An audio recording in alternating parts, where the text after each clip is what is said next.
How's it going, all my friends on the YouTube streets, in the coin community and beyond? You guys, make sure, please, that you are subscribed to all these wonderful channels today, and that you also show a little love. You guys, hit the like button, maybe drop them a comment. You guys, we all on the train.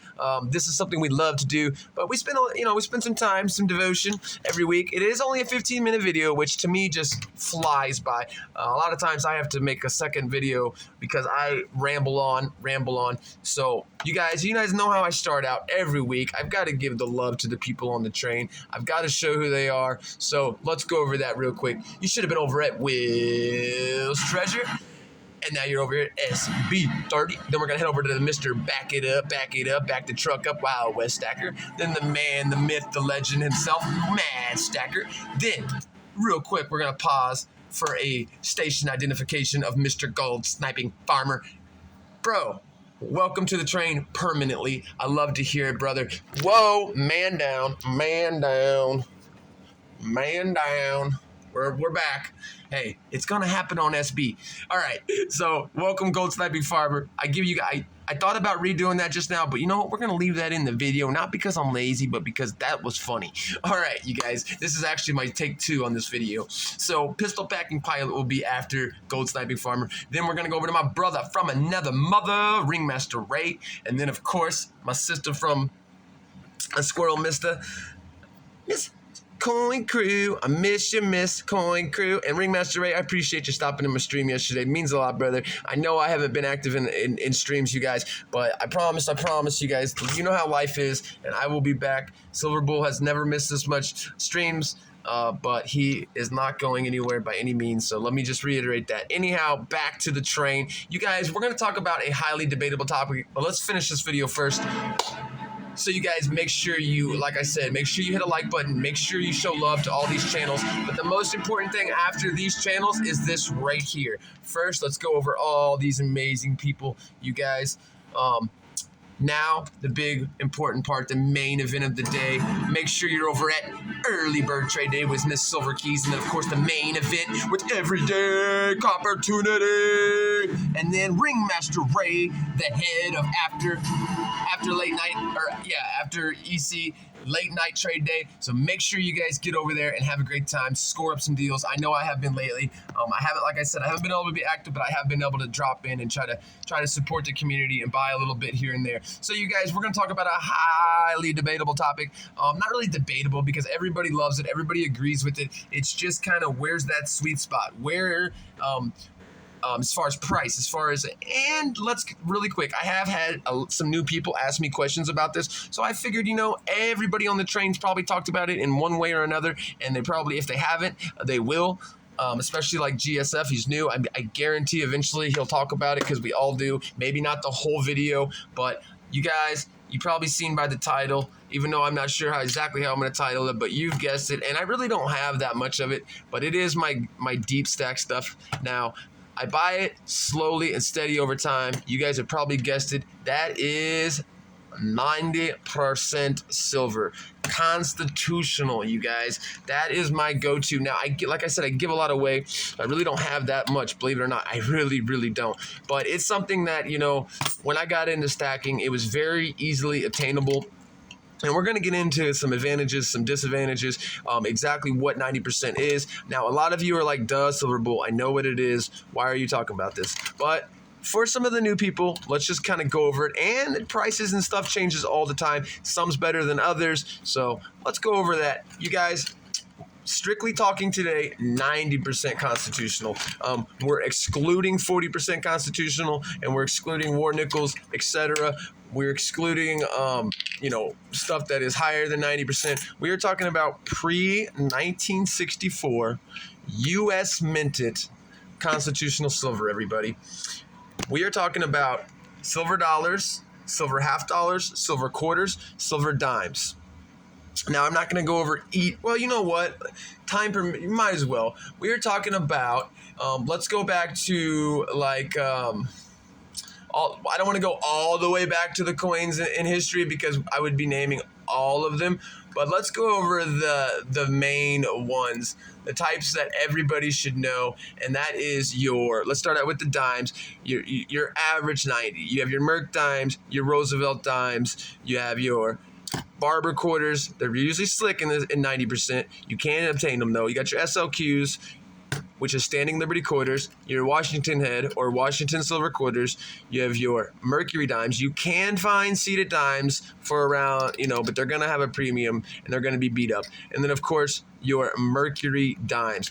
Now, all of these coins, and then, of course, silver dollars, which to find them in, even close to what we will talk about here over spot, you're going to find really, really beat up coins. But your silver dollars, such as your Peace dollars and your Morgan silver dollars. Now, you guys, let's kind of get into, like I said, some of the more specs and then some of the advantages. But before we get into the advantages, let's kind of talk about what's in 90%, how much is it, etc. Well, let's talk about face value first. Obviously, this is a silver dollar, so the face value is $1. Two $half would be $1. All right, so that's where you get your face value. All right, now your average circulated 90% silver coins contains about 71.5% of an ounce of silver per $1. So per 4 quarters of average. So we're going to talk about circulated and uncirculated because that's going to make a big difference. But that basically means that one silver dime, 190% silver dime, would contain 1/14th of an ounce of silver. Okay, so one of the best examples people like to give is a silver dime could purchase a loaf of bread, and like a 90% quarter could purchase a gallon of gasoline back in the 60s, back in like 64, you know what I mean, when the last year. So today, you are still able to do that. You could take this dime and a Washington, this quarter, you could probably get more than a gallon of gas. You could probably get 2. But your average circulated quarter, you could take those in, you can exchange them, and you would be able to still go buy those goods. So basically what I'm saying is they hold their value over time. They are not inflation proof, but they are a way to hedge against inflation. So like I said, I know most of you know all this, but for a long time, 90% was considered low premium silver. Okay, now today, to even get to that low premium silver, you're gonna have to have that dealer hookup, more or less. You're gonna have to have that $100 face bags or $1,000 bags, and then you're still gonna pay that $3, $5 over spot. Now, us little guys, my sweet spot, in my opinion, at today's market is 17, 18 times face. Now, something like your walkers, especially the nicer they look, are in my opinion, are gonna command a little bit more. Same thing with your Merc dimes; they're gonna command a little bit more. And now, obviously, let's get into uncirculated 90%. Now, that's stuff that I like to try to store in my deep stack. I only have a few rolls of dimes, but I'm working on another one right now. But the reason I like to stack these is because there's no wear on them, because over time, your coin is going to wear down. And a lot of people, they don't really realize that.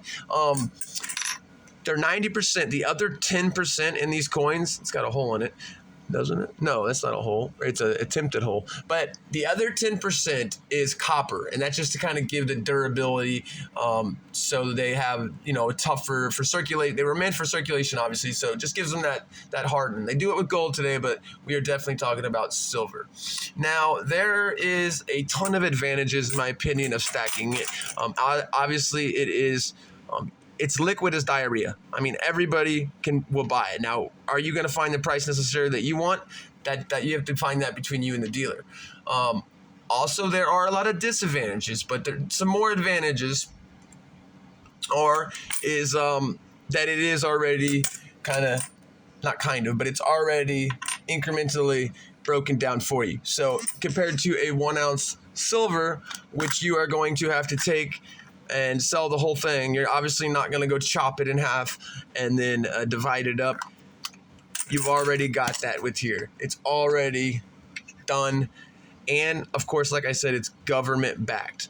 They're not going to make any more 90% true, 90% constitutional. You have your numismatic side of it. Now, some of the disadvantages of it, once you start getting a lot of weight, you have to be able to store it. But that's any silver. A lot of times they just put it in bags or in some kind of, chest or something. Another disadvantage is if something tragic would happen and somebody would happen to, obtain your metals, theft or such, you're not going to be able to track it, such as a 100-ounce bar. You may have a serial number on it, and of course that would be much more easy to get back to prove that it was yours. There are so many things to talk about, and I just looked up and I only have a couple minutes to go through. Now, your melt of a silver dime is only about $1.10 or so, roughly $1.20, something like that. Depends on silver fluctuation. But remember, you guys, there is a premium, a hefty premium. So I'm getting scramble brain because I only have about a minute or two left, and it's kind of like, where do I go from here? I do have one mail call, so that's where I better go. So let's pick up these $50, and I do have them organized better, but I kind of threw all these together. Here, for time's sake, I'll do that in a second. Let's push all this out of the way. Oh, Darth Vader down. All right, so I do have a mail call here. Let me rip it open. All I was promised here, and I think I know what it is. I was promised $10 constitutional here. So that's all I was promised. Yep, I can tell. Now, in the description, it said $50, quarters, dimes, you're going to get 90%. So I went ahead. It was 17.5 times. I actually made this purchase a little while back. And you know what? I'm cool with that because as we stated, you guys, all right, I don't know if I even got to get into that too much, but your 64 Kennedys are almost your best 90% to stack in a way if you're going for silver content, because a lot of them have not been through circulation as much as, of course, say this Walker was used, or even a better example, this Walker. So obviously, I don't have time to really whip out the scale and show you guys exactly what I mean, or I would, but I'm positive that this is going to weigh less than this. The silver content is going to be less in this coin than it is this coin. But at the same time, you have your numismatic value a little bit more on this coin, depending on the date. So these, let's see, yeah, they're all going to be 64 Kennedys, which I am fine with. You guys, that is another $10. Now, really quick update on my stacker, because I do it every week on my, not an update necessarily, but I have got a few more ounces, but I'm going to wait till next week. Also, you guys, I have an exciting, my first ever confirmed interview. So I don't know if it's going to be on the Premier Train or on a different video, you guys. I just looked up at the time. Wild West Stacker's up. I'm sorry if I was a little bit all over the place, but let me know what you guys are doing with your 90%, if you're stacking it, what you'll pay for it, etc. Love you guys. Have a super shiny silvery weekend. Silverbolt 30 out.